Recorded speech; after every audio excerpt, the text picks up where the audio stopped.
βασικές ρυθμίσεις, οι οποίες έχουν ένα σκοπό: να κλείσουν τα παραθυράκια φοροδιαφυγής σε πολλά και διαφορετικά επίπεδα. Έτσι, από τους πρώτους μήνες του 2024, όπως έχουμε δεσμευθεί, όλες οι ταμειακές μηχανές θα συνδεθούν με ΠΟΣ.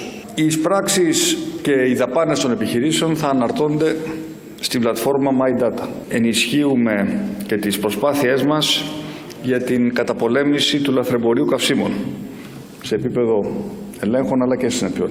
Και με την ψήφιση του νομοσχεδίου απαγορεύεται πια οποιαδήποτε αγορά ακινήτου με ρεστό. Οι περισσότερες κοινωνικές και προνοιακές παροχές θα καταβάλλονται μόνο μέσω καρτών. Το νομοσχέδιο καλεί να καταβάλουν το μερίδιο που τους αναλογεί τους ιδιοκτήτες εκείνους που προσφέρουν παραπάνω από 3 ακίνητα σε βραχυχρόνια μίσθωση. Ο πυρήνας των νέων ρυθμίσεων γίνεται τώρα απολύτως σαφής. Ένας ελεύθερος επαγγελματίας να μην μπορεί να φορολογείται για εισοδήματα μικρότερα από αυτά που δηλώνει ένας υπάλληλος με το βασικό μισθό.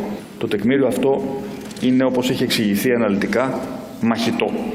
Το τεκμαρτό εισόδημα μειώνεται στο μισό για απασχολούμενους σε μικρά χωριά και σε νησιά και βέβαια κλιμακώνεται.